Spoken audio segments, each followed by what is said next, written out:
everybody, it's Cinnamon Cootie, your art Sherpa, and we are here to learn how to paint metal more realistically in acrylic paint. But beyond that, you and me, we're finishing this still life together. For those of you that have been with me this week live every day, oh my gosh, are you champions? Are you total heroes? I really kind of figured I'd be winding this week up alone, and I'm so blown away that so many people have been like, yeah, I'm willing to take this on and kind of parse it out day by day. The paintings have been amazing. Your support of each other has been amazing. I'm so excited to be here. I think the end of a painting for me is just the best. So instead of dancing when we hit 300, we're going to dance at the beginning. You know why? Because we awesome. And it's like we did it. We did it. You're just doing a little dance earlier. Hi, guys. This is John. Cinnamon's husband. We're here today just having a good time. Well, I'm just like, what, you going to not finish the knife? Everybody who's here today has done something probably they didn't think they can do. And how many times in your life do you get to face a challenge you're pretty darn sure you're not capable of, and then find out you're wrong, that you're capable of more than you know? Nothing is better than that. And I'm kind of excited that we're here. This is crazy music. But I got my bubbles going, so I'm so happy. I told John, we got to start with bubbles. Well, this was the one from Mike, and then we have our bubble party song. I like all of Mike's music. There's their bubble party song. I like the bubble party song. I was like, where's my bubble party song? There's your bubble party song. I think he was like doing our celebration song, and I'm like, we got to bubble it up. So we're painting more realistically today, and the reason I say more realistically instead of in realism or hyper realism is because we're doing neither. And just real quick, I'm going to tell you one thing and then we're going to get started, which is this about realism when you're going through as an artist and you're processing this experience, right? So when there were no cameras, all the artists really tried to paint as realistically as they could because there was literally no other record. Mm-hmm. And you could look at it like when Prometheus was handing out fire to man, he kind of handed out some perspective and light and focus to artists so that we could record the world as it was happening. Mm. And we did that for a really long time. But then, some clever people invented the camera obscura. And that stopped being our goal. And we started painting how we felt emotionally more. More and more and more, we started painting emotionally how we felt and less objectively. And now you guys are probably seeing something called hyperrealism, which is super exciting. And I got asked about this a lot in private message. So I just want to explain. This is so different than that. So realism is just trying to paint exactly what you see as realistically as possible. We've been doing that as artists for a long time, and that's about time and commitment. Hyperrealism is about painting things more than what they are. So we're not really doing that. If we wanted to do this in a hyper-realistic way, we would have to change scale.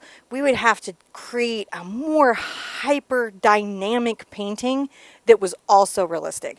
Because in the presence of hyper-realism, you should feel like you're in the presence of greatness, something more than man, right? Mm-hmm. Right? And right now what we're working on is painting more realistically, painting our light, our shadow, our value. So an example of that, today we're painting our knife, right? And everyone kept saying, what metallic paint do I need? None. We're not going to use any metallic paint because we're going to paint what we see. We're going to paint more realistically. We're going to paint the values. I'm going to break down every step of that with you, cover every element you need so you can get better at that today. I'm so excited to be here with you guys. If this is your first time here, I'm a little wound up today, but we've been on a 5-day journey, so super valid wind up. All right. I've got my little reference here as we finish up today. Today we've got some vines to add, some fabric to do, and this knife. And there's nothing to do but put out the paint and get to it. So shall we start? Absolutely. All right. I'm going to put out my paint colors. So what's going on in our community today, oh my Mr. gosh, Cooney? Everybody's having such a good time coming in here. They're really there's a lot of questions about asking about hyperrealism and if we're going to be doing any hyperrealism, if we're going to be touching on that. But they really like that that we're doing a project that's been multi-day and multi-step. So that it's not necessarily harder, it's just bigger. Bigger. So I think that's an important concept in painting because sometimes people see paintings that are more intensive in time and they translate that to being harder, but actually it's not harder. I'm going to add a little of my alizarin. I will call out my whole palette. I'm just putting it out today, thinking about what I'm going to use to get through my paint project today. Yes. Because I need a lot of my colors from yesterday and every day before that, because when we're painting metal, we're painting all the reflections that the metal has. Oh, yeah. Wait, nope, that's not it. What color Wrong is color. that? I put the wrong color out. Oh. That's okay. That's cad yellow light. And this is cad yellow. And they're a little different. You can kind of see that. All right, I'm going to put out some black today, which I don't necessarily do, but we're going to be making a lot of grays and metal, and that's okay in this instance. And I definitely am still going to put out my zinc white and my titanium white, so we can play between those two types of toning agents. So this is a shading agent, that's black, that shades paint, and this is a toning agent, that's white, it tones paint. And value is the grayscale we see, and hue is the color. Just as a quick recap, in case we're needing a minute to remember that, let's go over. I know I'm gonna need it later, so I'm gonna put out some Diox purple. Okay, so you scoot that over and then point to all of them, and let's walk through them. Yes, we're gonna walk through every one of these. And of course, this information is in the description below, plus a link to our website where all of the videos and their information is kept. Yes. Cadmium yellow medium, Naples yellow, sometimes called nickel yellow. This is Alizarin crimson, burnt umber, burnt sienna, dioxazine purple, phthalo blue, phthalo green, sometimes called phthaloithacane blue, phthaloithacane green, titanium white, zinc white, and Mars black. And of course, because we're painting and we may need to slow down the drying time of our paint and also glaze, we're going to put out my favorite little yummy sauce, my acrylic glazing liquid gloss, which I really have a whole satisfying moment when I pour it out. It's just super fantastic to me, sippy sippy. So we know what we're using. Yes. Yes, we do. Let's hop on in. Okay. I was like actually just thinking about how you just laid all that out very, very nicely and how pretty that is. So Yeah, anyway, isn't it nice palettes before you start messing with them? I like the palettes. He so does. I have a little picture-in-picture there for you of the knife handle. Thank you so much. The knife handle. The knife handle, that's what we're going to focus on. But first we have to resolve the background in the area around the knife handle. So do we have the picture-in-picture of the full image? I do. I can get that up. Okay, so right now I am mixing a dark value for my velvet. I've got my burnt umber. And you can see I'm just pulling this out, a little of my phthalo blue and some of my phthalo green. And this is my dark value for my velvet. And I'm going to just sort of go, what was happening with my velvet? Oh, it makes a little peak up. And then this velvet has a little run down like this. And then it had another little peek out. And I can start painting that all in, like you do, around my plate. And it's okay if I clip into my plate can clip back, and that's going to help me layer these objects in relationship to each other. In this particular still life, the draping was not really a focus of the photographer, and so they lit it barely. There we go. And that means as artists, we have to decide, do we want to follow the photographer's vision, or do we want to follow our own vision? In this particular case, I am going to follow the photographer's vision on the draping. The draping. The draping. And in a still life, whenever you hear them say the draping, they basically mean whatever rag they folded and crumpled up over in the corner. Whatever clean bit of cloth they had laying about. Sometimes not clean, because sometimes they go, but you all know how to paint clean cloths. So let's change that a lot and make them all dirty cloths and paint that. When you do get the blessing of being able to go to art school, a lot of what it is isn't trying to make you pretentious or a know-it-all or any of that. It's to give you a language about all the types of visual communication there are, and to also start teaching you to see as much as possible, so eventually you can become an artist who sees things others don't. Yeah, and there's this very challenging overlap of science that's given to artists. Yes. Because I mean, at some point, the wavelength color of polyethylene blue is polyethylene blue, or phthalo green is phthalo green, and it's always the same thing. So at some level, you're expected to work within these constants. Yeah, it's so true. So It really is true. And then you have to deal with the fact that the paint companies may not be working within those constants. So then as artists, we are challenged by so much. When I have this in, I need to talk a little bit about some of the highlights in the fabric. And so I'm going to first come into my nice zinc white, which at this point you might have noticed is very different in how it mixes into color. It doesn't wash it out so much. It keeps most of the hue intact. Not the hue. Yes, the hue. It doesn't change the value as much, and it keeps most of the hue intact. That's the nice way of wording it. So I'm going to come along the top of this velveteen mountain. Are you using a number 10? I am using a number 8 bright today. No Goldilocks today because I'm working a slightly smaller space. Okay. If this canvas were any bigger, I would be mostly in my number 10.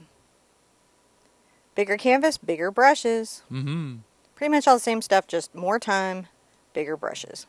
So I'm blending out, and you can see this is just picking this up. It isn't, we don't want to, I'm very light with this because this is velvet. Right, and so we want to be as light as possible along our fabric lines. Now we've got one that sort of curls up and down. I'll definitely want to talk about that a little bit. Whenever I say talk about that in a painting, what I'm saying is I'm going to focus on this a bit and define it with value and edge and line. I'm going to talk about it. That's how artists talk. I'm going to come here and very, very lightly dust a little another smidgy value that's here. Smidgy. A smidgy value. Smidgy. And it's little barely there, friend. And you can always glaze back if you get these too forward. Because if these are too saturated, right, they stop feeling like a rich velvet in the far distant background. And they start feeling like you got a little crazy with yourself. They have to be very faint. Just. So I mixed a darker one of this and just very faintly putting this one back here. Just glazing and verily dusting. Verily, verily, verily. It's just giving a little greeting. Huh? Just saying hello. Just saying hello. Now I can get a little more intense, right, with my zinc here. I can. I'm going to, tone this with the brown.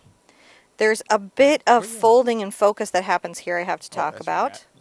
So I'm going to come here, and I'm going to just very, very lightly, using my brush, come down some. And then I'll come along here, because he was focused on lighting this knife, or she. I just seem to remember that the name was a guy's name. I'm not trying to be gender biased. I think I'm just remembering the artist. But I don't want to give the impression that, All right, we have more representation than one. So I'm pulling this out a little bit, and then we're going to come here with another little light. See how light and strokey I'm being? I do. Almost breathy. Sometimes when I'm stroking like this, I think of this as being a very breathy stroke. Right? Like, very light, very open, very airy. And I try to think of things when I'm describing them that can help you understand the mindset that I might be in, when trying to create these elements. Here we go. So we get that in, right? Mm-hmm.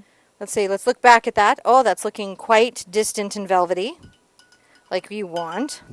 One of the things that I like to do once I have that in is I take my green mixture that I like so much and I add a little purple to it. Add a little purple to it. Mm-hmm. And I'm going to come right under my knife with this dark value. This will help it pop later.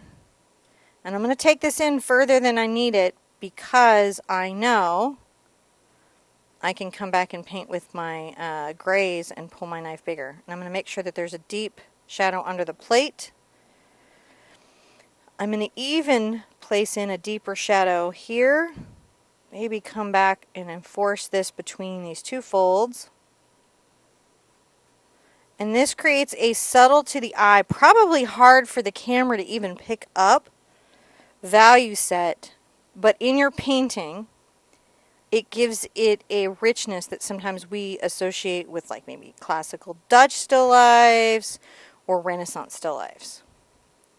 And understand every color that I'm so casually painting with right now would have been a huge deal in the Middle Ages. Mm-hmm. Like, I'm such a wealthy artist by Middle Ages terms. Your my paint would be goodness. worth its weight in gold, one could say. Yeah, because I probably have something that would equate to lapis, because blue was color was super valuable. Wars were won and lost over color. Economies were destroyed over color. It's a huge deal. When you look at the history of man, you almost also have to look at the history of color, because we're a little crazy. We'll walk real far to get a particular red ochre. And what I found really remarkable is you can actually look at the languages, the complexity of a language based on how many colors it has in its description. Yes. So, like, they started out and we could describe two colors. He's talking while I'm stretched out, because sometimes you have to make sure you're loose through your shoulders and your spine. Yeah, you gotta do your stretches. Just rock those shoulders back every once in a while and make sure you're not. But you it was wouldn't hunch back while you're painting, because we can all do that a little bit. It was really, really interesting. It was like the first colors were like white and then black and green and red. Yeah, I think red was that was first like, one that they talked about. Yeah, and so everything was called red. Like Socrates, the ocean was called red. Everything was called red. It's really weird to read old books. Any really saturated color, that was red. And then some countries, man, they're like, they'll tell you if it's dry or if it's wet or if it's warm or if it's cool. They got a lot. Like Eskimos have for snow, they have for color. Yeah, I think it was in the Philippines that had like a bunch of that. So yeah, I gotta go by there and check that out. I want to see all their artists and talk to them a whole bunch. So now I'm gonna paint in my plate, but first I'm gonna sippy. This is what happened when you dork out on color theory and oh goodness, you no, you can't help but dork out on color, because color is so interesting. Now the plate right here has quite a lot going on, but the first thing I want you to know that has going on is it's quite warm. It's reflecting this background back on everything, and the lemon and everything that's going on around it. Super, super reflective. So I'm going to have to really think about that value, that hue, while I'm thinking about the value which I have here. So I'm seeing a lot of this warmth in my gray. So say I've got my gray here, right, my base gray that I might be using, and I'm going to definitely always add some blue to it. I'm going to warm that up. And so what I'm doing is, I did a little white and black, but that can be a less lively color, so I add a little blue. For the slight pewter, there's a blue undercast, I think, to most pewter and silver.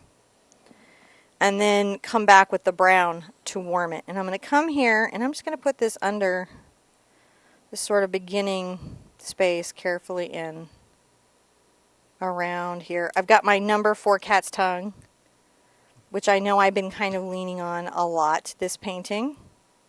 We found it to be kind of really useful. Helpful. It's a versatile tool. I think my mom came back with that too, where she's like, I really like that brush. I'm like, I don't know. I had such a good idea, didn't I? I'm so glad somebody listened to me. I'm always so surprised when anybody listens to me. No, you guys... So I'm bringing this around. I'm just following my lips, right? Mm-hmm. If I get over enthusiastic with my lips, I will have to come back with my dark velvet paint or surrounding colors and trim that back. That will be a thing that I have to do. Mm-hmm. And I'll grab a little zinc and I'll come forward. I'm going to come along this edge here with this, just to make sure that my plate is in. So that's the first thing I'm looking to do, is get some plate in and make sure that this is slightly brown and slightly warm. And I am not at all done with that. Much like the lemon, we'd be here for a minute. But you can see I'm just working the tip of the brush in and making sure all the canvas is colored. You know, that I don't have a lot of white spots or linen sticking through, being a problem. Now, my dark value here is interesting. I'm going to make a little of my gray quite dark. I'm going to add a little blue to it, like you do, and interestingly enough, a smidge of green. And it could be even darker, so I can come back with my black and my blue. And I'm going to come along the bottom here and try to represent what I'm seeing. So I'm noticing this comes out some.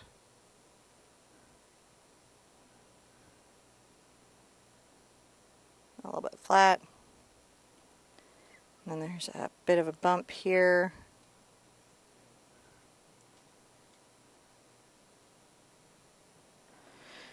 I'm just going to paint this handle down. I may have to, it's a weird deal how it shows up what's over it because they're both such dark values. Mm-hmm. And that's something I've just got to deal with. And I'll follow this out. And what we have, I'm going to adjust the camera there just a minute here. Oh, is it just not seeing anything? Yeah. Hold on a second. Okay. I'm going to come back in and deepen my value anyways. I'm so valuable. Right.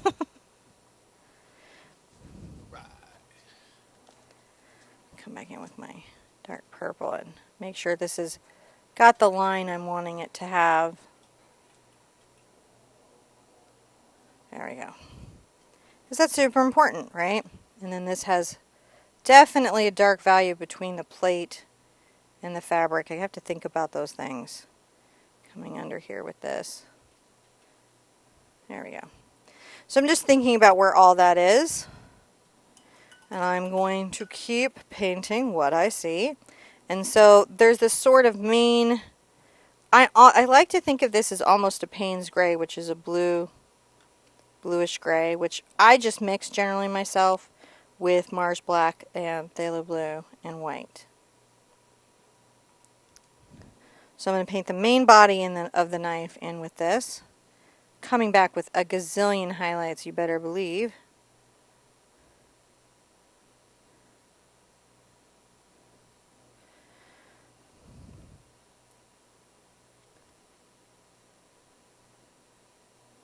Now, is it much easier to paint non-printed pattern silverware? Yes! So when you're setting up still lifes and you're just trying to learn metal, give yourself a break and don't grab the ornate metal right off the bat. Right, some simple, smooth, rolling metal. Yeah.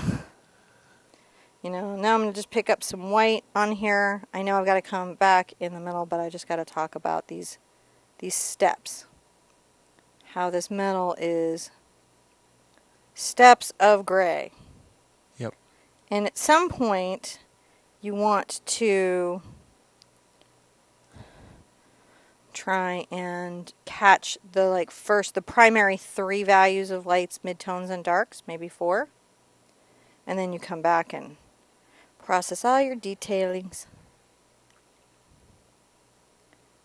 I'm just doing this. Lots of adjustments to be made. Interestingly enough, you might notice on this it gets dark again, doesn't it? The highlight reflection is through here at this tip and right here. Tells you a lot about where the light is. So the grapes told you where the light is. The glass told you where the light is. Believe it or not, the lemon told you something about where the light is. The fabric, you know a lot about how this guy lit his space by what you're seeing on your canvas. Just as an interesting thing. So I'm going to pull out my black and my blue again. Just make a darker color. And come and do the top here. So this is a little bit thicker. Here. Because how else will we get the... I'll even start... I'm going to come down with a cross line so I understand where it is. Remember, I'm always leaving breadcrumbs for myself? Yeah. Little bits of line and information.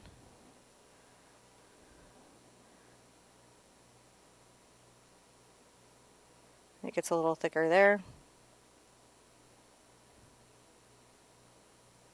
Just blocking in.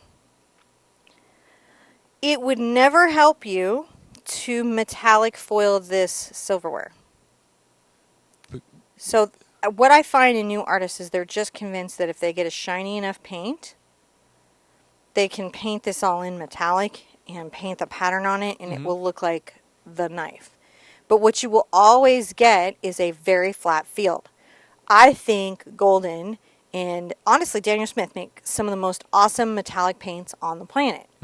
They don't oxidize, they use real ingredients, they're extraordinary. I'd paint whole canvases in them like a leafing, which would be correct use. But if I tried to paint in my silverware with that, it'd be flat. It'd be one value. And metal is everything but one value. Gotcha. Yeah. And also, a metal in a painting is reflecting what's in that painting. And if you put metal on an object, it reflects the colors in your environment. Exactly. And if your objects aren't doing that, they're going to feel inauthentic. When you think of leafing in terms of art, right, you're really thinking of people showing their wealth more than you're thinking about anything being represented artistically. I'm going to trim my green in a little bit. So I'm going to mix up my base green color and add a little purple to it, which is the phthalo green, phthalo blue, burnt umber, and a little purple, right? Yeah. That's my, you can kind of see how that's actually green there. It's so weird. You just might not know it, but there you see it. I'm going to come in behind here and just make sure that this has got some nice depth and it's got clean space around it. See how we're cleaning that up? Yeah.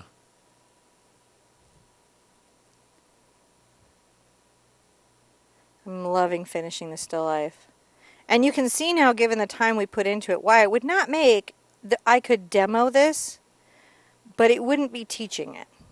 Right. You have to break it up over time. You have to break it up over time. And then that should tell you about the pressure that maybe you're putting on yourselves when you're painting. Are you putting pressure on yourself to complete things in certain time frames instead of just relaxing into your painting and breaking them up over time?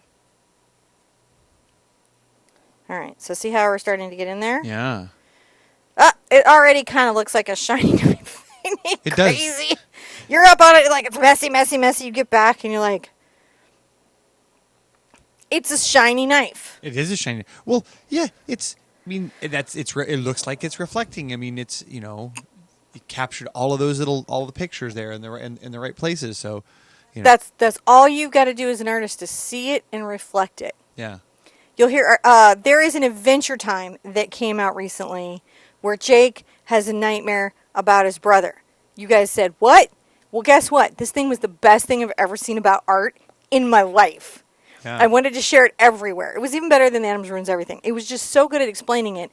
And his brother was painting abstract, and he's like, what are you doing? He's like, I don't know, I'm a mirror. Yeah. Right? But you're a mirror. You're a mirror. And you're not just reflecting what you see, but you're reflecting what you feel. And you can't help but do it. It seeps out. We're all kind of like radioactive as artists, where we're just a little bit of our feelings kind of seeps into everything. Just know that's a thing that's happening. I get excited. I'm sorry. Back to my plate. To the plate. All right, let's see here. Let's see what's going on with my plate. So much fun. So I know I'm going to take a little of my burnt umber and my burnt sienna, and I'm going to get a smidge of the gray mixture that I like, and I'm going to come into my plate. Start coming here and talking about things. Paying close attention to what I see. What do you see, Mr. Cooney? I don't know. I think that looks. I love how you're doing the metallics on this. So. No, this is fun. This is always great. The more time you invest into it, the better result you're going to find that you're actually getting.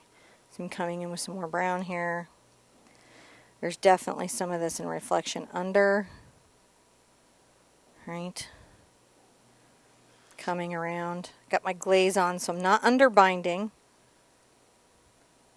Glaze is such a good thing, and it's not just glaze, it's a retarder, so I can keep blending. And then I can get, let me mix up some of my base gray, right? I want to keep doing that. There we go. Let's get some zinc into that, because I don't want to lighten it as much as a small smidge. And so the zinc then becomes my friend, and it doesn't change the hue while it's toning it. Why landscape painters are so bananas about it.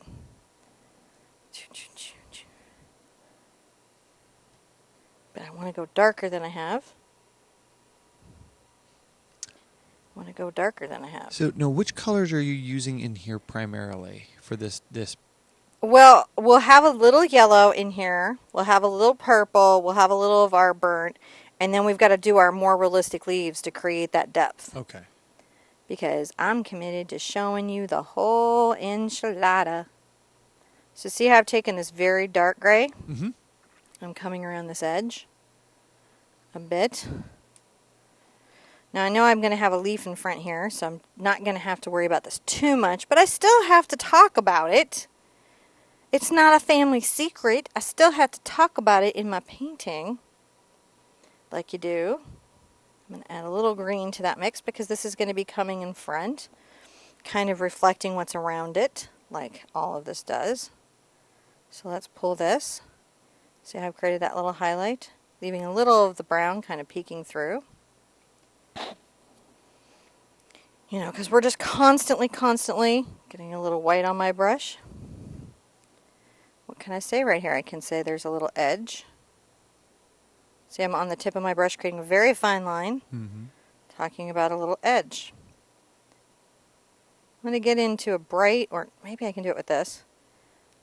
I'm going to pull down some vertical reflections. Not a lot, just a few. It's important. I wouldn't bother if it wasn't. I'm going to come on the inside here of this lip with another highlight. And then this has got to be in a darker shadow. So back into my black I go. Back into my blue I go. Making that darker shadow. Painting alone. Here we go. Paint that back. Like the glass. This is almost exactly like the glass. Now, so you're using Just darker along here. So you're using a combination of colors and highlights to demonstrate the metallic nature of the paint. Yes. Or the metallic nature's there. That's what I'm going to do. And when you back up, when you're up on it, right? So one of the things classified in hyperrealism, realism and hyperrealism, is that when you're up on it, the paint, hyperrealism will almost never reveal how it was constructed. Right. These artists, one of the reasons they work so monolithically is then they're able to hide how it's constructed. So when you're up on the painting, you're not really sure how it happened. And then or sculpture, it should just distort your sense of scale, of place, and a sense of self when you're in the presence of hyperrealism. If I were to do a big, giant, hyperrealistic strawberry, it should make you uncomfortable in all your feelings in relationship to strawberry. You should be like, I feel like I just never understood myself and how I felt about strawberries in this moment. And you shouldn't need an art education to have this feeling. It should reach out and kind of grab you right in your berries. Does that make sense? Your squiggly spooge. Is your squiggly spooge should have a whole squiggly spoogey moment. But but here kind of improve my values down below. But here you're using a lot of color. I am painting more realistically, but I'm still painting living shadows. I'm still being a colorist. I'm still being painterly. And we've certainly been asked a bunch of times, will we look at hyperrealism? I think that's a hard thing to take on. I can do it. If you think this was time intensive. It is incredibly time intensive, and high realism is pretty easy to do. Like, we could all crumple up some aluminum foil and I could show you how you paint that super realistically and that you could totally do that. Right? We're going to be together. I mean, it's like not quick. Sure. It's not fast. So in those cases, you tend to want to work small. I've got my deep color here, and I'm just trying to make sure that there's some of that. I'm going to use this. Where would I know I've got some, a leaf coming up in front of here, but what I really need to make sure I have is right under my lemon. where its deepest shadow would be, because it would have one, wouldn't it? Where's light coming? Nowhere. And I'm using the purple because the yellow against the purple is just shazam. Shazam! And it's those shadows that are as important as the highlights when Yeah. creating the depth of the painting. I'm just grabbing some zinc, and I had my brush still with the purple on it. And I'm just making sure that I'm adding, look, I'm just dusting along this lip edge. I'm really focusing right here. I don't know if you want to zoom in. You're focusing right there. Yeah, I'm paying attention right here. There's a lot happening right here. If I can capture 40% of it, the painting will be insane. I'm going to rinse out. I'm going to do something bananas, guys. What are you going to do? I'm going to get a smidge of my Naples. My purple's still on my brush, but that's actually to my advantage because now I don't have to gray it. I'm going to come get my zinc. Actually, no. That's not enough. I'm going to come get my titanium white. Show you something awesome. Dun, dun, dun, dun. Right under here. With the titanium white. Just pull out the smallest amount down. Can't be everywhere, right?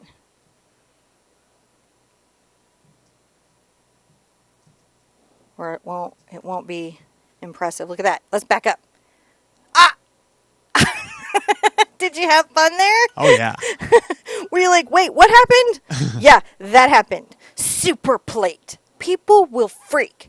Learn to play the zinc against the titanium white in clouds and landscapes in still lifes.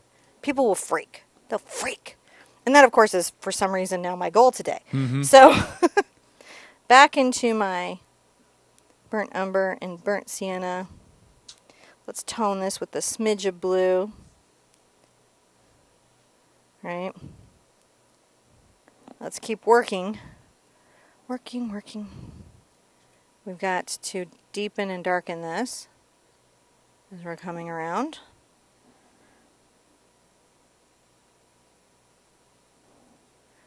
Just paying attention to it. We have leaves and weird stuff here too, so this is our thing we've got to deal with is we have these weird things coming. I'm going to add a little value down here.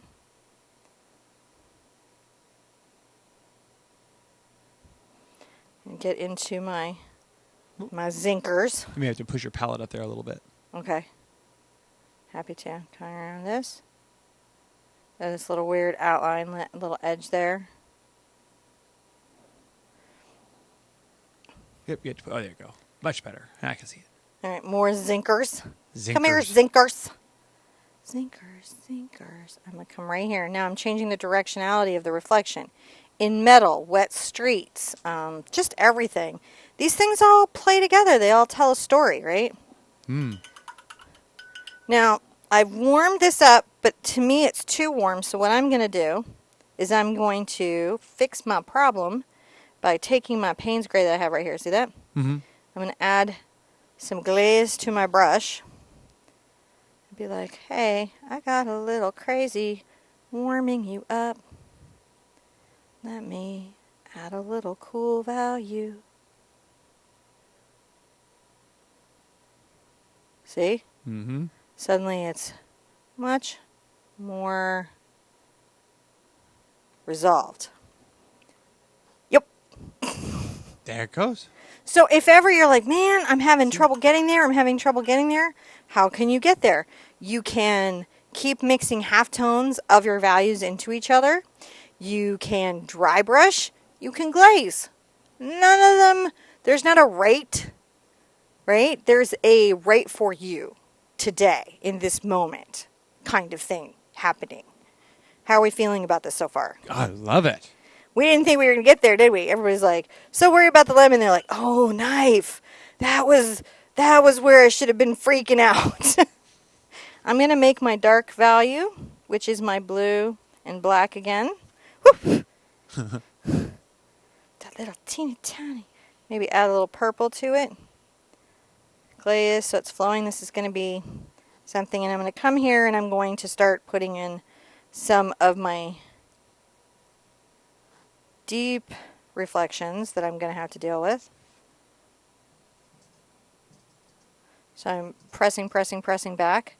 And it's going to be a dance between how I reflect horizontally and vertically will tell you where objects are. Even darker than when I'm working. Mm-hmm. Oh my gosh, even darker. Let's not even play here.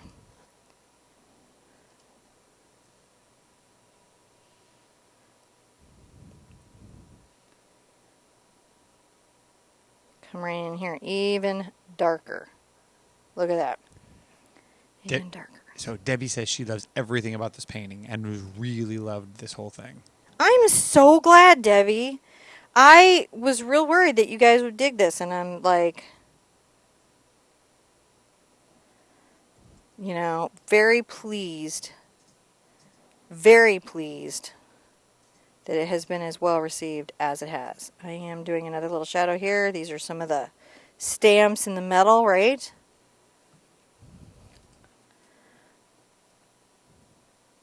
Coming down here, pressing out.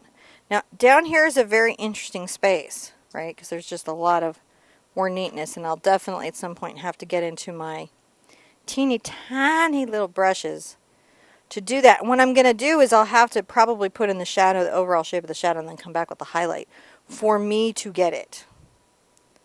Right? Let's get a highlight going on there. Sort of a mid-tone. Let's start thinking about, let's put this between our dark value here and our next value up.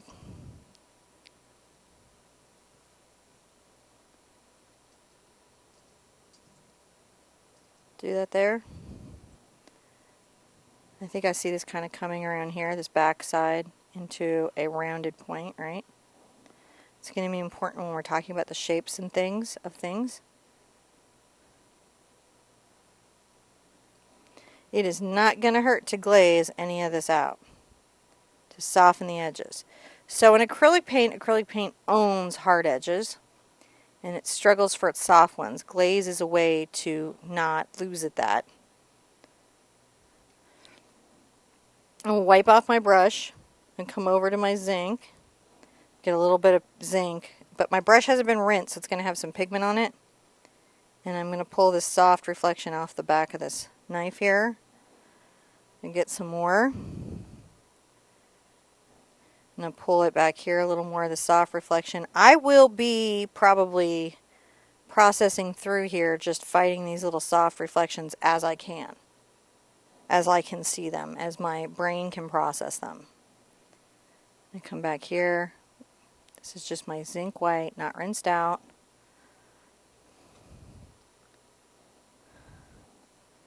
Let's come here.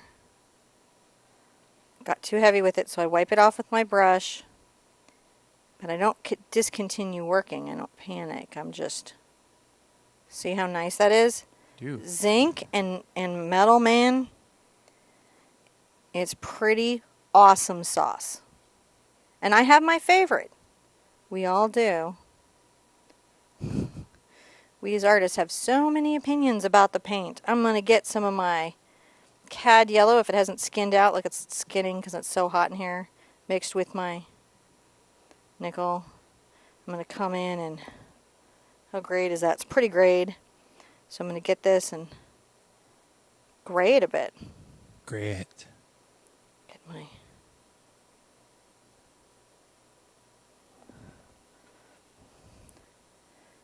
We're going to come back here with this, because what would reflect on our knife? Our lemon. Our lemon would reflect heavily on our knife, wouldn't it? Yeah, it would, because it's right next to it. It's right next to it. Knife would definitely. Yes. I love saying it like that too. Definitely feel. It would definitely feel it. Now I'm going to wipe off. I'm going to get a little of my zinc, just my Naples, right? I'm going to come in and add a smidge here in that reflection.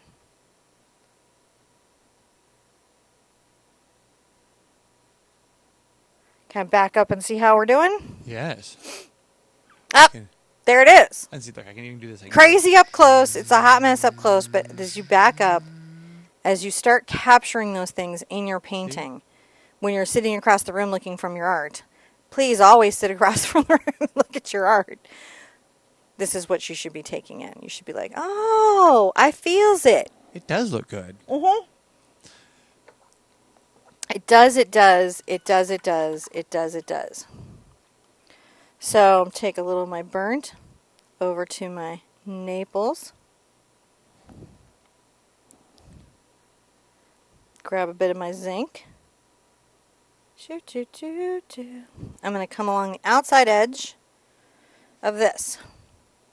The outside edge. The outside edge.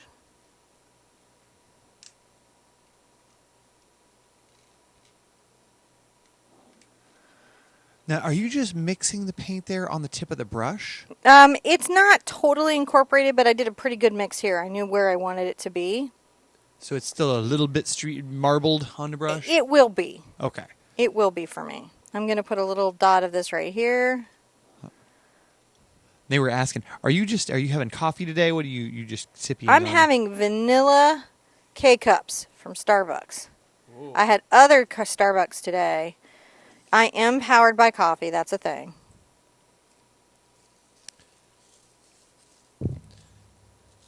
He loves the coffee. There we go. Surprisingly, I'm not as much a coffee person. You are not as much a coffee person. I'm going to take a little of this reflection and pull it into my yellow bit and pull it down because I really like it. What's not to like? I don't know what it isn't like. I don't know. I like everything. And along the top here. So there we go. Getting there. We're getting there. Oh, yeah. We're getting there. Taking a little of my zinc. It can be toned a bit with my blue-black color, my pewter color, as my paint skins. So when I'm trying to get just a tone thing, I'll mix my color, I'll probably wipe it off my brush, and I'll come load some zinc. But notice that the pigment just gets in it, because that's how it is. It's like that. I'm going to just...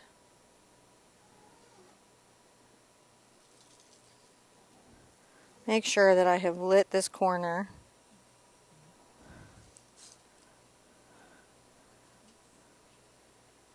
Come along here and light this right here. A little stronger with this mixture, pulling across and down. See that? Yep. Now I need to get this on the tip of my brush, so I'm going to reload right here. I have the beginning of a pretty high reflection starting. Maybe one right here. Something's happening here. So I'm just trying to think about that, backing up, cab back. Oh, getting better. I like See how it, we're yeah. getting there? Okay. Here's a nice plate. We've got this gray fabric. Now we have to do this weird thing with our, where is it? I'm going to get my number 1 round. And I'm going to mix a little of my black, my purple, and my blue. I'll get my glazing medium on it so I have some color here, because it's all skinning. Skinning! Grab some on my tip. And see if I can't capture some of the patterning that I would be dealing with.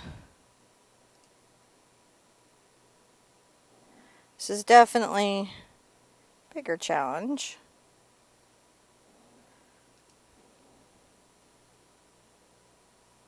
The trick to any of this is just sort of slowing down and seeing what you see.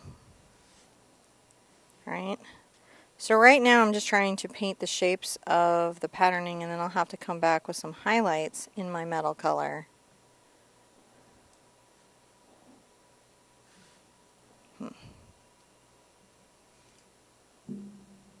And by putting those in the correct place, it will suddenly talk about that this is fine patterned flatware, like you might have.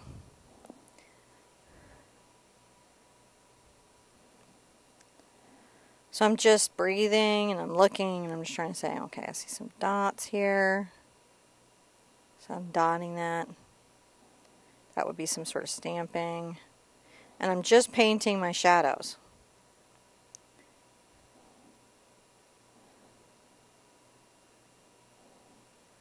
Come back here maybe and talk about these lines again.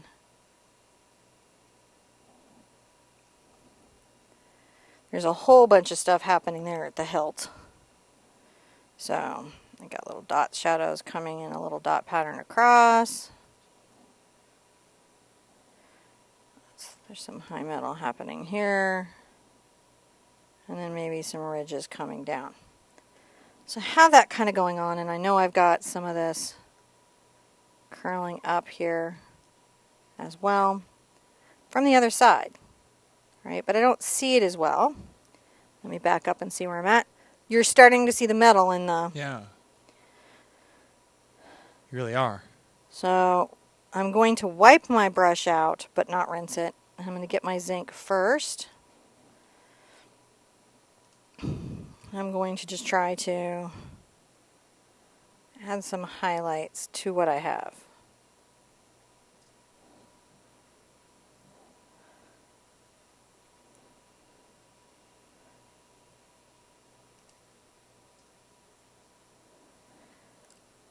Just the zinc first. Just trying to think about what highlights do I have here. I've got along here, I've got a more serious set of highlights. That's almost the only way I even know it's here.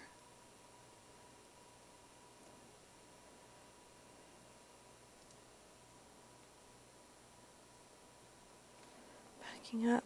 Okay, we're getting there. So it just looks crazy up close, but when we back up, Yeah, it really does.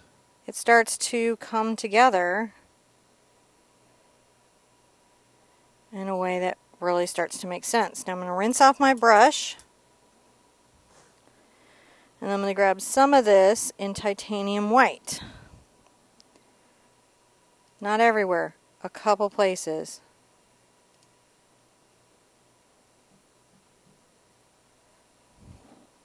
That's really cool. It just, I mean, like, so comes together. Yeah. Right here in the center of this highlight.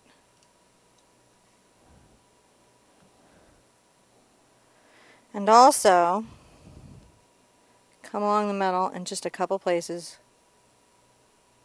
brushing a little of that in right here at the hilt, and then I'll have to get back and see how that looks at a distance.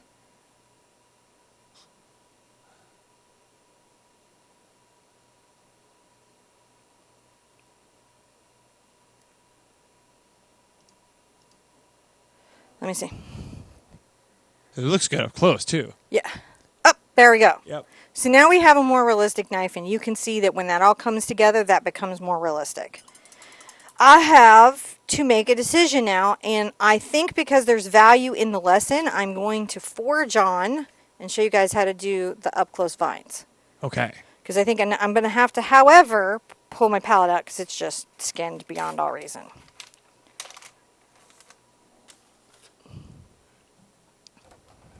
So I'm going to put out the colors for my vines. All right. And My phthalo blue-green shade. I mean, yeah.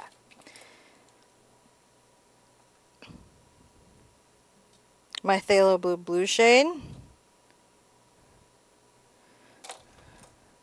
My burnt umber.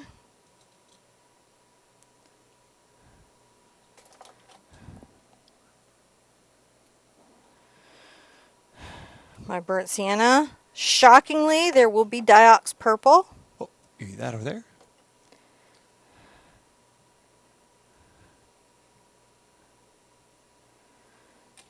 I will probably do my yellows. That over a little bit more for you. So I'll do both my, I've got it, so I'm going to indulge in both my Naples and my cadmium yellow, and I'll put out both my whites and my glazing medium. I'll miss the heck out of this. And I will be working brushes that I have, I don't want to necessarily say detail brushes, but brushes that I have control over. Yeah. And I will be much less painterly in this part of the process. My zinc here. My titanium white here. I have been loving seeing everybody's paintings on the Facebook page. So much, actually. So much. So we have a vine. Let me make sure this is rinsed out and ready to rock and roll. I've got a few of these small detailers all ready to be my friends. Let's get my details all ready, right? Yeah. Let's get them ready. Ready to play. I don't even know what I'm using. I just want them ready to play. So I have a vine that's coming very gently off here. We've got a leaf. I'm going to kind of sketch in because it's got a very specific shape. Because I'm going to have to talk about this leaf more than I talked about all the other leaves before it, right? And it has a little friend that came up here. It's sort of foreshortened, which means it's in this perspective that shortens lines as they're going away and making ones that are closer, broader. It's a way of talking about perspective when we say that. I'm going to have to just make sure that I'm talking about that a little bit. There we go, that one's there. There's a couple over here, weren't there, where it's like, well, we're going to have a leaf here, so I don't know what's happening. And I'm just drawing what I see, right, to the best of my ability. One thing that you've got to do as an artist is recognize that today's skill won't reflect tomorrow's skill. So be easy with yourself when you're on this journey. Right? So this one is here. These have these sort of little weird puff balls. I don't want every puff ball, but I acknowledge that some little weird puff balls are sort of interesting.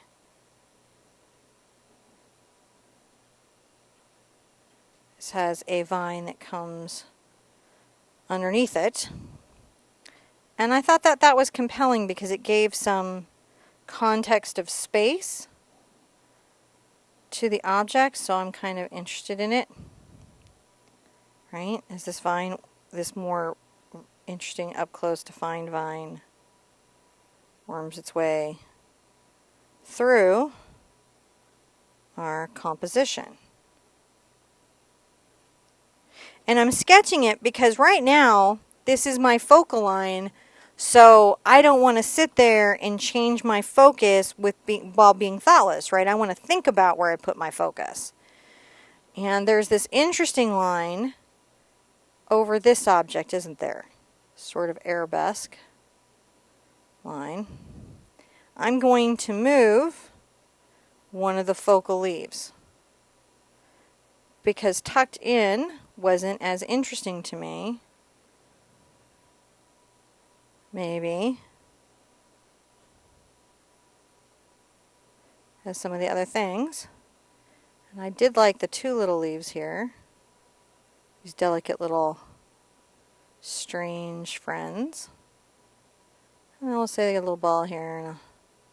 Alright, so once I know where that is, I can take hopefully my number 4 round and create the yellow that's coming around. So I'm going to take my burnt sienna and my cad yellow and a little of my green and some of my zinc.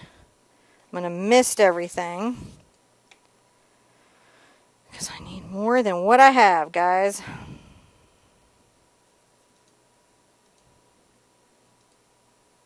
Alright, let's start painting.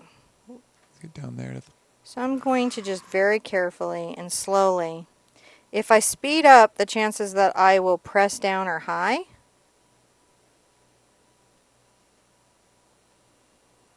But I'm going to start plotting in my line here.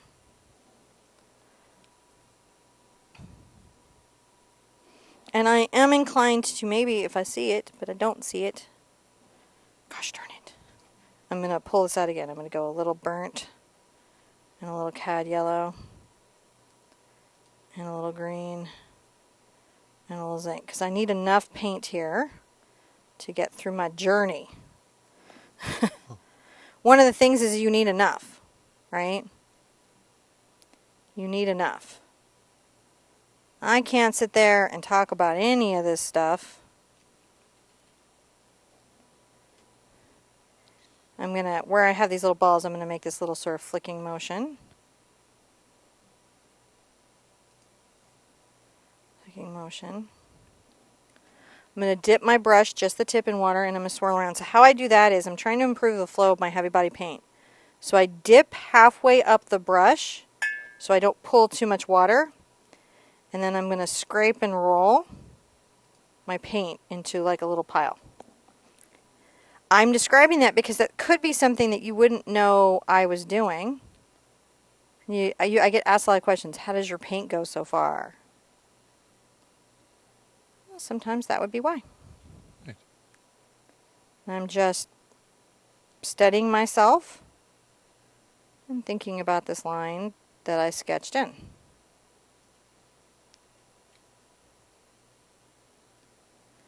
All right. Here's some of that. Making sure it is more in clarity. So the lines here, everything here can be hard edged. We've been trying to soften our edges this whole way, but up front here we can have very, very hard edges because the object is close and more in focus to us. Also, this vine compositionally helps our mind go through the still life. It's likely why this artist put it there.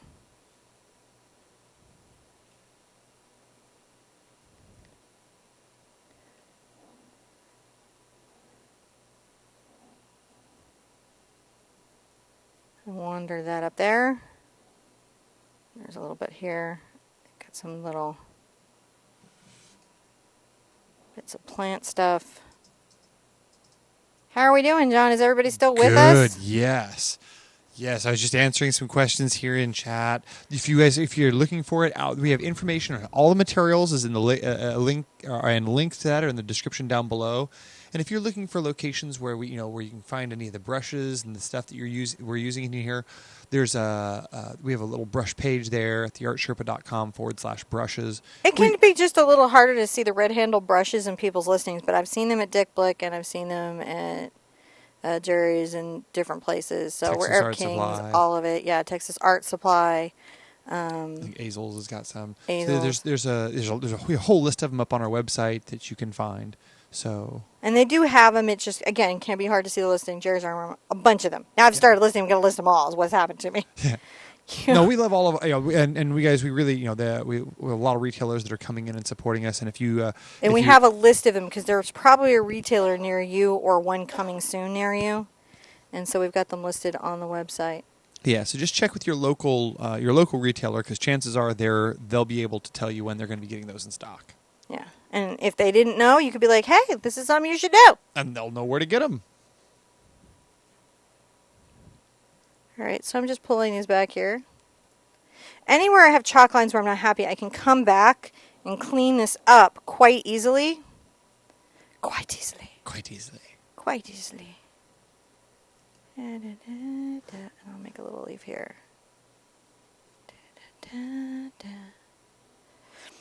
So I'm pulling all that. That's pretty nice. I like that. What I'm going to do is I'm going to take my brush and I'm going to get right into my Naples with my green still on there.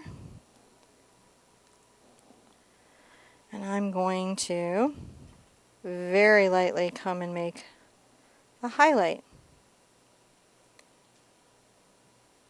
I don't want to paint out everything I put in. I want to leave a shadow.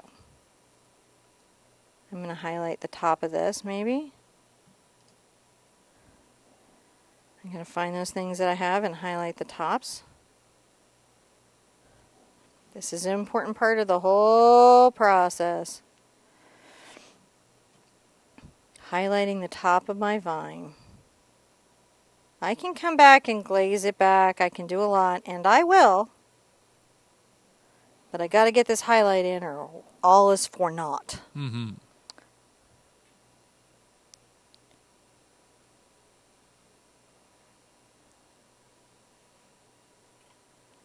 So what are the colors here you're using to So make that green I had again? mixed my cad yellow with my burnt sienna. Burnt sienna. And a little of my phthalo green and some zinc. And now I am using my Naples to create my highlight. And you're putting that in with a round brush. Number 4 round right now. Okay. That, I think, covers most of Somebody what could do this with a toothpick, though. So just don't feel like you've got it. I will always tell you what I'm using so you don't feel like I'm hiding some element of the process from you. Right. Because sometimes artists do that, even when they teach, because they're also selling, they're also working, and a lot of what they do is how they make their living. So sometimes you will find that artists are like not always really out there with their processes or techniques. Mm. You know, so that's why I'm like, no, this is exactly what I'm doing. But it is in no way implying that there isn't 7 other ways of doing it. I'm going to get a little more of my burnt here. Now, I know that we normally, at the very beginning At of the the painting, Naples.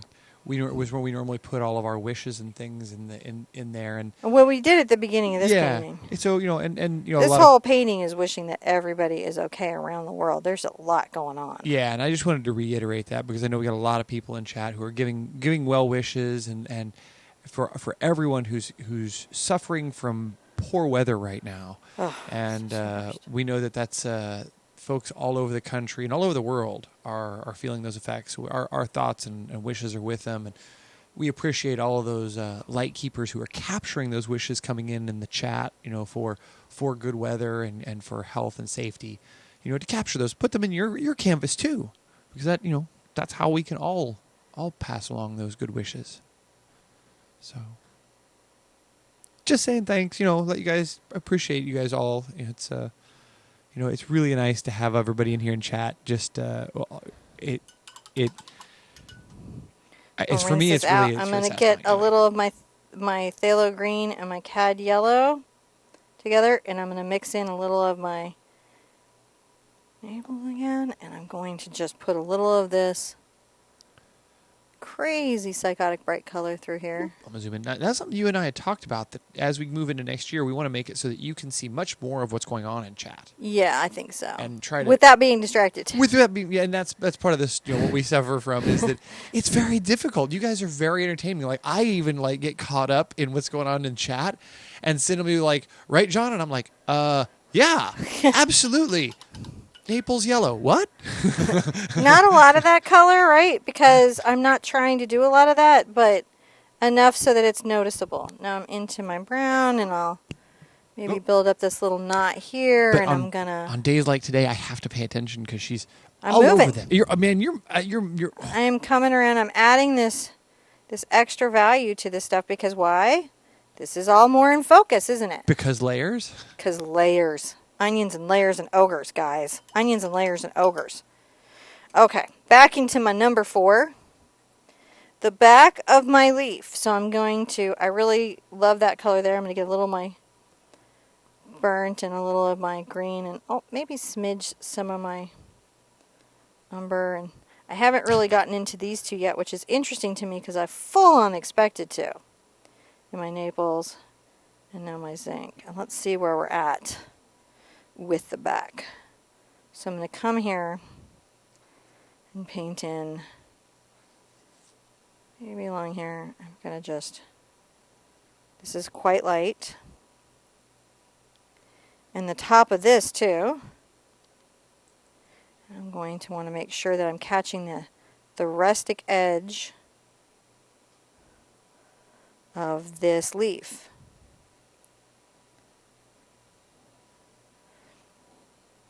Get a little more of this. Now, if you're, oh, I'm just putting this right here. I'm going to be hitting this, and a smidge over here. Now, you're using Naples Yellow here? Yeah, I'm using Naples Yellow in place of white. Okay. And so you could use white. You could use white. But You could use white. You could use your CAD yellow. Okay.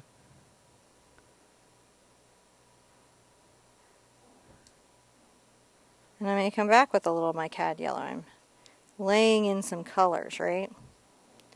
Let's get a little more of our green on our brush. Maybe a little of our blue. And some of our brown. And come back, let's come here. Oh.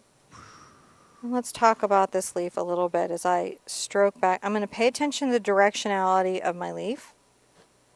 Right? The way the veins and parts of it come out.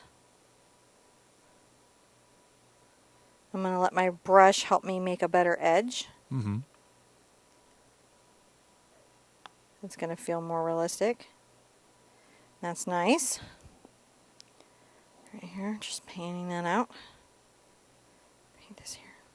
Let's have a minute with this leaf. Just a minute. Just a minute. Let's take a minute with this leaf. So say if I were to take my purple and my blue and mix them together Say, hey with there, my little... green, I would be able to come here in the center of this leaf, creating a very dark value. And I would brush this out right here at this nice little crease. But I also see that there's some areas with a chloroform. Chlorophyll. Chlorophyll. This is a very sneaky plant. That was a rough moment. This plant's gonna get you. It's gonna get you. It's one of those D&D still lives. I want to do that so bad. A D&D still life. I want to do really bad, but I can't find like a good one, so we'll definitely have to set one up. Beware of cinnamon's creeping vines. They'll get So you. we're just pulling this here. So I know I want that deep value. I'm going to wipe off my brush and pick up a little more green and maybe add some yellow to it. All right. And let's come here. Let's talk about that a bit, how that's crossing out, and some of these are...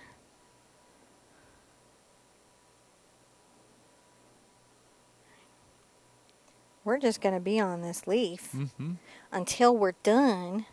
Now I'm going to get some white, some Naples Yellow. Or if we pass out from the chloroform. Huh? Or if we pass out from the chloroform. I'm going to come around this leaf with this like little edge. Following my little paint edges. It's you know, when you're so close to it, it's you know, I love how painterly it looks, how expressive it is with the little bits and layers, but as I zoom out, does it get better? It becomes less painterly. I'm going to get a little of my CAD yellow on here. Pick that up, right? Oh yeah. And then Pick over here, that up. all of a sudden now it I don't know, it like transforms from being a bunch of individual strokes into being a leaf and part of the still life. This beautiful semi-backlit leaf. Leaf. Let me see how that's going. We back up and look at our leaf. See back here. Happy. Happy. See? Happy. Forward-facing leaf. This leaf. We're just going to go leaf, leaf, leaf, leaf, leaf. And then I'm going to show you something really cool. What are you going to show us? Cool. You have to come to the end. Okay. If you want to be one of the special people that know the cool thing. Gosh, it's going to be such a... You guys are going to be like at the end going, that was it? That's what... I'm adding a little titanium white. A little glaze. And I'm going to come here and come under this and talk about this ridge a little bit.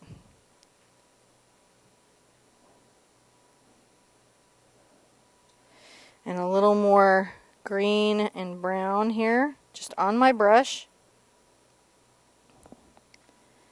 I'm going to brush that in. Just at the tip. And then again here, the base. And a little bit here. And come here. Got my green there. Maybe a little bit of burnt.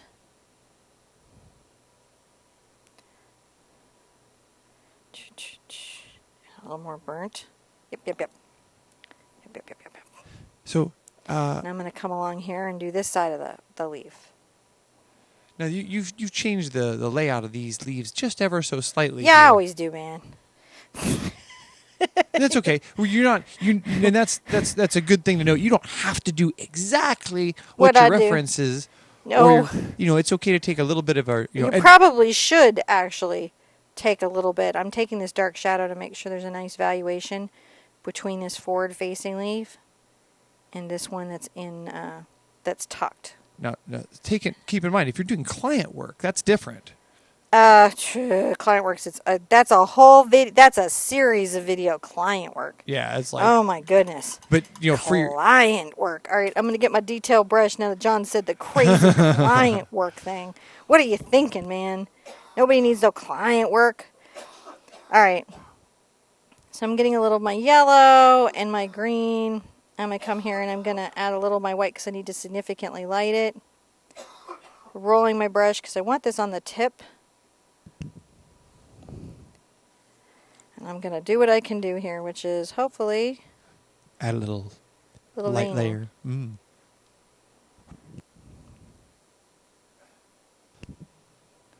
Has to be lighter still. So back into the white, maybe the yellow.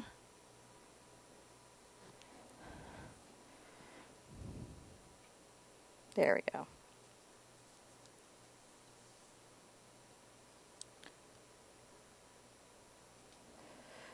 Dip brush in water, swirl around. Dip in water, swirl around. Roll, wipe if you have to get your point back. Where are you going? Okay. Reload. Mix. Just narrating what I'm doing so later people are like, what happened?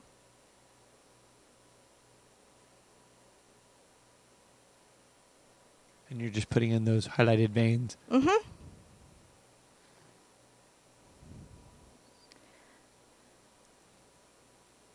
Let's grab some of this while we're here. Take advantage of the light color.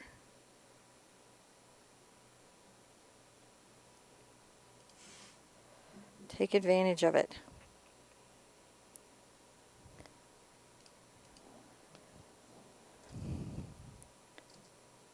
Come along this edge of this leaf. Taking advantage of this light color. Well, you got it. All right.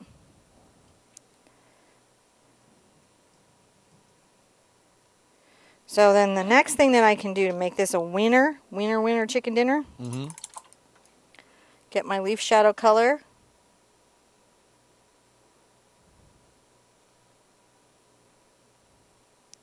Right, on the tip of my tiny little brush, and to the best of my ability,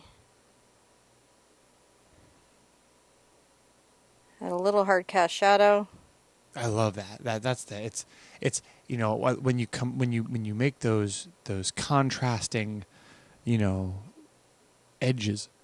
I think that's just so cool. And when you talk about the living shadow, where it's not just a darker one, it's like these colors that make the complexity of your whole piece. Yeah. All right, I'm adding some dark values here. Now let me back up and look. How'd I do? Oh yeah, it's a popped leaf. So now you're seeing that leaf. Now that leaf looks more realistic, more in focus. I know this is a lot of work, but this is how we still the life. They're like, everyone who's watching this, they're like, this is very Hobbit inspiring. And it went from this was Hobbit inspiring to we need a Hobbit whole painting to we need a week of Hobbit inspired paintings to we need a week of Lord of the Rings still paintings. And it's just, I think that there's a lot of momentum around. They'd like to see some fantasy still lifes. I would love John. You know what, guys? So this is who you've got to win over is John, because I've got this deep green that I just mixed. I'm going to just put it up here while I'm here. Okay, we get up there. because this leaf needs some life. My leaf needs some life, guys. And the first rule of life is that you got to have some color or value. Yeah. And I'm going to add a little dark value up here while I'm here. But I know I need that there. And I'm going to take this color also down here, like you do, with the brush strokes, like you have. Right? And this one is this interesting little fun leaf, right? Oh, there you go. What is he doing? I'm going to get some yellow on here. He's facing the opposite way, little cheeky bugger. So I've got to go like this. It's probably a little brighter than I want. What do I do if it's too bright? Purple. There we go. It's just crazy how that works.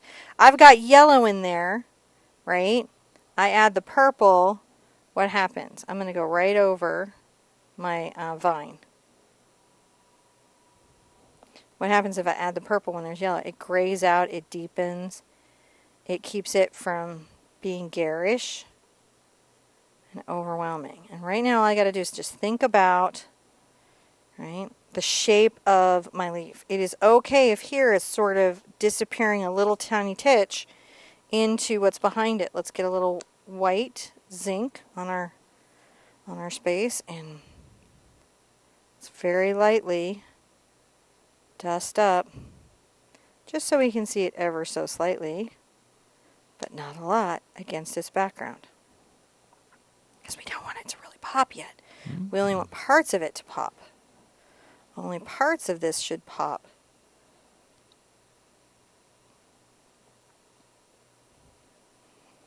Leave it, leave it, leave it, leave it. Alright, I'm a weird person. Okay, so my green and my burnt.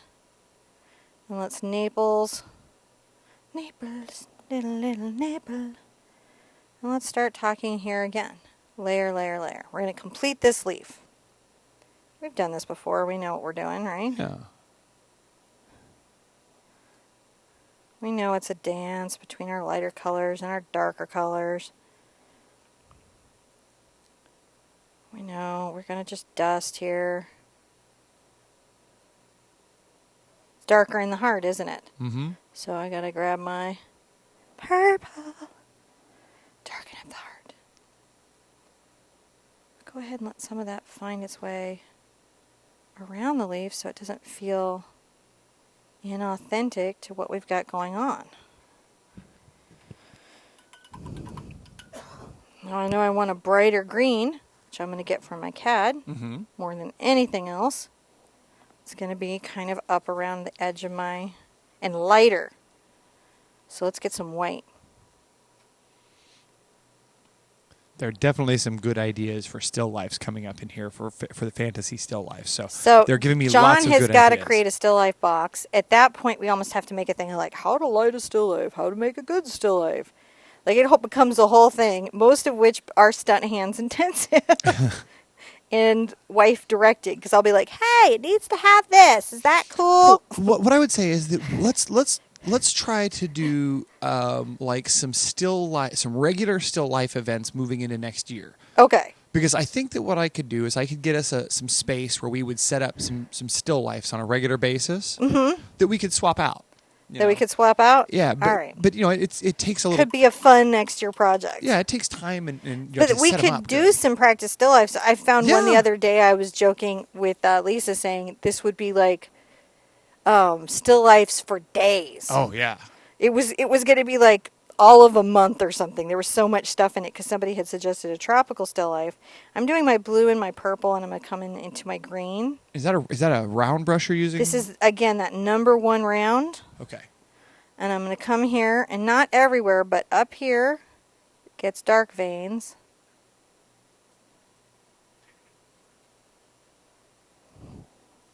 Hey, Spider, can you do bubbles later, dude? Yeah, I got him. He's going to help me set up over here. Is he? Yeah. Okay. Everyone, like their mother, thinks that bubbles are definitely improve life. So up here, the veins are quite dark. Interestingly enough, when I come down the plant, I'm going to get into my brighter green color. Naples ink white. Just maybe white. Probably going to have to get some more cad yellow is what it really is. And then these are lighter. So, but yeah, I'll there's lots of great ideas for still lifes, and I think that it'd be we'll look into a way to. This won't be the last time we No. ever do it. No, not at all. And there'll probably be polls. You know I love a poll. Oh man. And there's going to be some polls today on the Facebook page that for Southwest Week, you guys need to come by and definitely put your word in, put your vote in, put your stamp on. I swear, Cinnamon's the one person I know who polls on what she's going to poll on next. Yes, I do. All right, so see how that is? Let's back. Okay, see, back out. Okay. Yeah, it looks really nice. It now looks like it belongs in our still life to its friend leaf. You guys are like, oh my gosh, these leaves! Friendly I know. leaf. It's the friendly leaf. The friendly leaves. Put out some more yellow. They call me mellow yellow. Oh, now could you explain what Southwest Week is? And is that a particular area in the United States? Yes, it is. It's a particular region of the United States, and it's a genre of art that arose out of it. I consider its forefather to be Frederick Remington, though I imagine there's probably other artists that are really involved.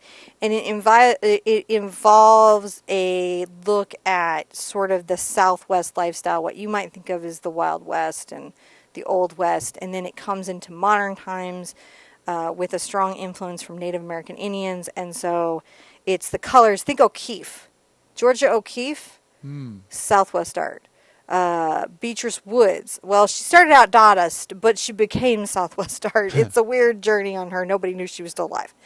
Frida Kahlo definitely took in some of that influence. So it's a whole bunch of the world in a certain region. You can, like Taos, New Mexico, and Santa Fe. And I grew up with this art. Like I collected R.C. Gorman prints. Yep. As a kid, like I mucked stalls and spent that money buying that. So. I was much more in the Dadaist, impressionist. Yes, is definitely more Dadaist. I'm going to take a little of my yellow into this green mixture I have over here, this brighter green, and I'm going to come and definitely work the edge of this leaf and start trying to talk about this right here. The back side of this some. Yes, there's...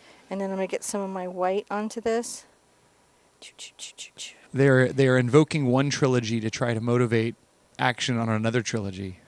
They'd love to see. I think we could definitely see some fantasy weeks too. Yeah. Yeah. Definitely. I like these theme weeks. Maybe the next poll will be like, "What's your next theme week?" We got to get through the 13 days of Halloween. It goes Southwest Week, 13 days of Halloween. Then I will do a poll about what's our next week. That's right. And then when you get to that week, it'll be all right. Now, what do you want to do in this week? The poll. You know what? Nothing is as good as you guys knowing what you want to paint, and me getting to be able to help you have that. It's the one poll. The one poll to rule them all. One poll to bind them. Y'all made me mess up now. I got to come back with some purple. Don't make me laugh. I'm teaching art here. This is serious business. Serious business. Coming back with my shadow. Come on. Okay, so do you think that Southwest Week will include a horse? So there's 3 paintings you guys are voting on are a cowboy, and all the cowboy pictures have a horse. Oh. So you guys are going to vote what kind of, and they're all going to be in the style of Frederick Remington. So they're all images Frederick Remington probably would have painted if he was out painting. Then there's 3 types of Southwest landscapes, and we'll do those in a traditional landscaping style, and you guys pick what scene you want to paint. They're all a little more involved. And then there's also a buffalo, because buffalo. You guys get to vote on what buffalo you paint, but you are painting a buffalo. Woo-hoo. And then we have the Bohemian Arrowhead, and then there's a Maiden in the Moonlight coming up. So. And then Heather's excited about the 13 days of Halloween coming up. 13 days of Halloween, man. It's a whole thing. And, just since you guys are here and you've hung in with me for the still life, the reward for that is you get to know what the overriding theme of our Halloween is. Oh, is it? What is it? It is the ladies of Halloween. So it's Elvira and Lily and Morticia. Oh, nice. Those are the ones so far, huh? Yeah. We're going to make sure that those 3 ladies are well represented. Oh. In our Ladies. and the Hocus Pocus girls. Oh, yeah. The ladies Yeah, of Halloween. the ladies of Halloween. So we have the Hocus Pocus ladies. We have Morticia. We have Elvira. And, of course, we have Lily. And so I think that's going to be really fun. So there'll be special paintings about them. Mm-hmm. And then there'll be some, you guys get to, okay, nobody laugh, but there's a poll. Now, hold on. Now that we've enticed them with all these polls, we should tell them where they can go do the polls. Facebook group, the Art Sherpa official. So and you're out there on the Art Official, and also on TheArtSherpa.com. You can find links to all this information where we keep our shenanigans going. So Poll. Lots of polls happening.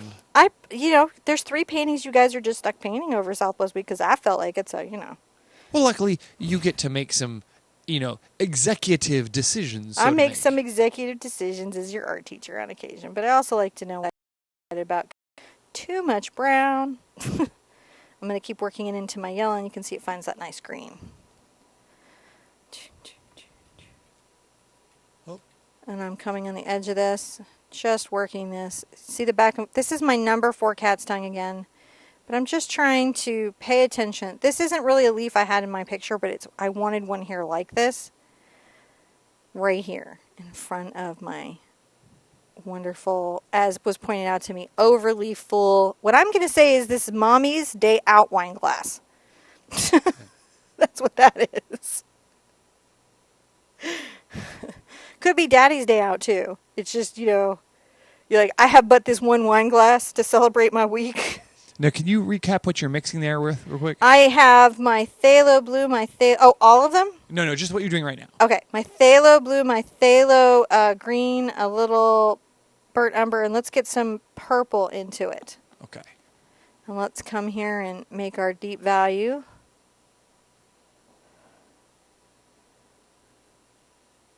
All right, that we do.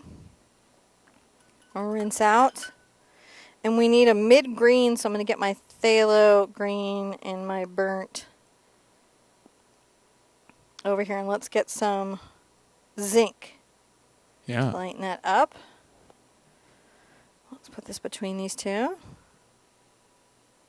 Just dashing this. There we go. I feel like, let's look back, let's look at it. Because this one's a little farther back. I think we still need to pop it a little bit. So let's take a little of my cad yellow over to this. Mm-hmm. And a little titanium white, but not a lot. And see if we can't edge this little guy.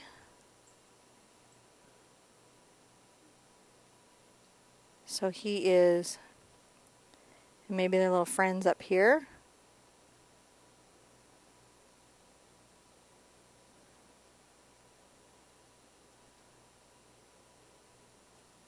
With this nice little light color. See that? Mm-hmm. All right, let's see how it looks now. That one. Awesome, Too many that's buttons. what I'm looking for. Okay, so I have to sign my still life. I do, and I have to think about where it goes. Chances are compositionally I'm going to pick right here in the curve. And I'm going to pick here in the curve because I can put this subtly in. I want people... Here's my thing on signatures, and I say this to you as maybe I'm your art teacher. So if I'm your art teacher, I'll say this to you as your art teacher. On signatures, I think there's a lot of interesting discussion going on in the art world. For me, as your art teacher, I feel like it's important to make your mark, but I think it's also important to not do it so it's some big splotchy, garish thing in the middle of your painting because it becomes part of the composition. Say you do a beautiful composition, right? And then you put something crazy in there. Now the viewer has to take that into your composition. Someone like my mom might have a reason to put a big red slash there, and there's an artist story behind that, and that might change that experience. But on the whole, all I'm going to ask you to do is just think about your signature. How does it impact the painting? The way you sign your painting impacts the painting. I don't generally include years.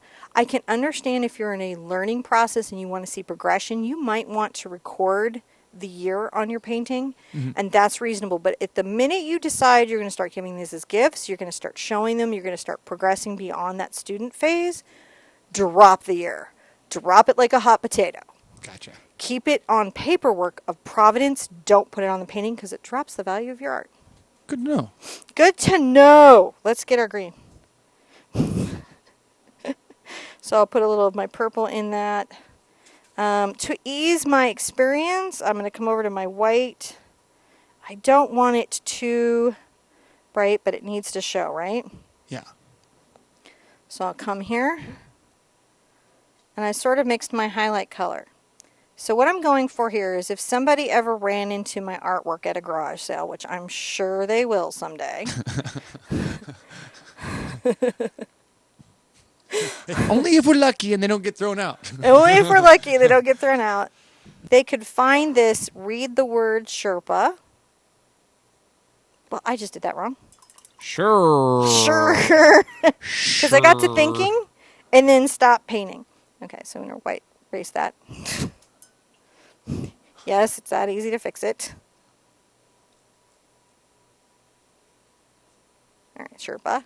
So if they go there and they see that, then they can look that up online and maybe know something about me as an artist. Yeah. And connect to me and my story, maybe long after I'm dead.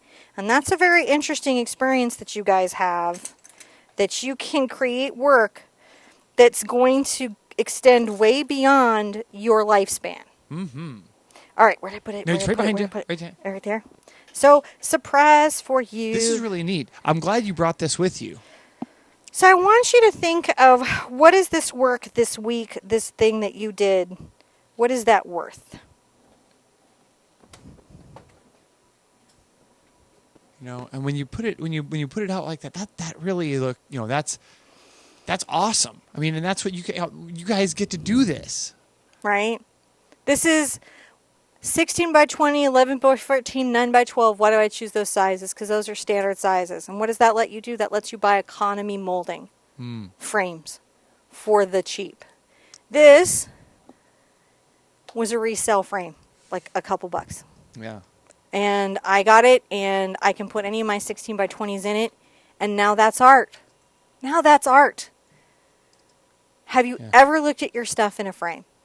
Have you ever said, man, all right, I like that molding, and popped it in? Because I see you guys do this in the group, where you guys like this frame or this frame. You can find frames on sales. You can buy these frames if you're painting 16 by 20, 11 by 14, 9 by 12, 8 by 10, any of these standard sizes. Your framing expenses are low. And maybe even putting it in something like this, maybe you go, no, you know what? I need some custom molding. I need to go to my local framer. Yeah. But you're not going to know that until you put it inside some wood bars. There's a reason why we finish artwork this way. It gives it place and presence. Yeah. I hope you can see how valuable this piece might be once you take that extra step. I loved it this week. This was you. fantastic. Bubble me, baby. Let's go out on a bang. So this was amazing. Thank you, guys. Would love having you. It's so good to see all your paintings. I can't wait to keep seeing them. Of course, this playlist is up forever. I'm going to see you tomorrow for the beginning of Southwest Week. Facebook group. Go by. Vote a bunch. Be good to yourselves. Be good to each other. I want to see you at the easel really soon. Bye-bye.